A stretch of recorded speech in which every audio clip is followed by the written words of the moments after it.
And us this week will mark 2 years since a mother was shot and killed in front of her children in Buffalo, a case that sparked a larger conversation about domestic violence and protections for victims. It now has renewed attention, with Keaira Hudson's family suing the Cheektowaga Police Department, accusing them of failing to step in against her alleged abuser and killer, her husband. It was October 5th, 2022. You may remember this, when Hudson was shot in her SUV on the corner of Rich Lawn and Shawnee Avenue. Her husband, Adam Benefield, was arrested a week later, charged with second-degree murder.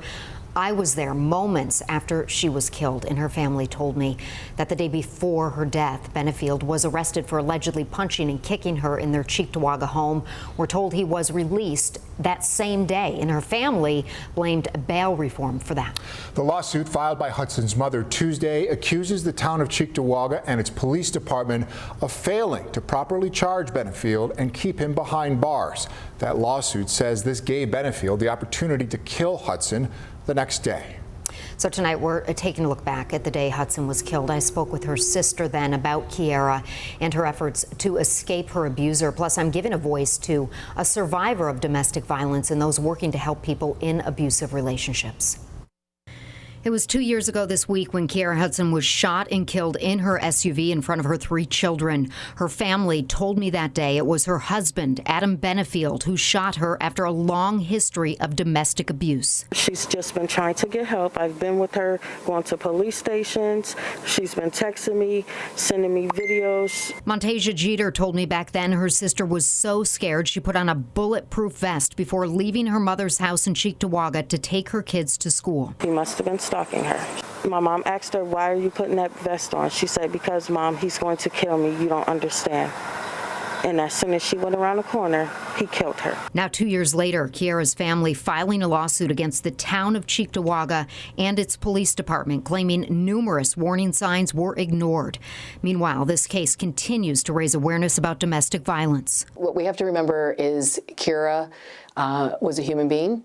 She was the daughter. She was a mother. Catherine Miles Kenya is the CEO of the Family Justice Center, working to help victims of domestic violence. Well, people in our Western New York area might not know Keaira. They know Keaira's story, but they also have to know that abuse is happening everywhere. It does not discriminate. The Family Justice Center provides services including help with legal support, finding a shelter, and filing charges. It's difficult to reconcile the level of violence that we're seeing, the level of injury, the level of hurt and pain. It's also hard to reconcile broken systems that people are navigating. Ava Thomas knows what it's like to navigate the system. She is a survivor of domestic violence herself. I tried to navigate everything on my own, keep everything a secret. It nearly cost me my life. She says she got several orders of protection in different cities and towns. The initial order that was granted, he broke that several times.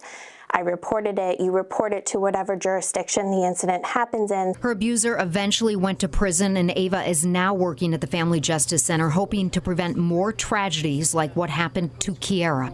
The day she was killed, her sister told me it was the system that failed their family. She said if anything ever happens to her, she would not rest in peace. I did reach out to the town of Cheektowaga and the Cheektowaga Police Department. The police chief telling me they can't comment on litigation. I have not yet heard back from the town attorney. If you or someone you know is experiencing domestic violence, there are resources that can help. Those include the Family Justice Center, Erie County Child and Family Services, and the National Domestic Violence Hotline. And we have those phone numbers for you at WKBW.com.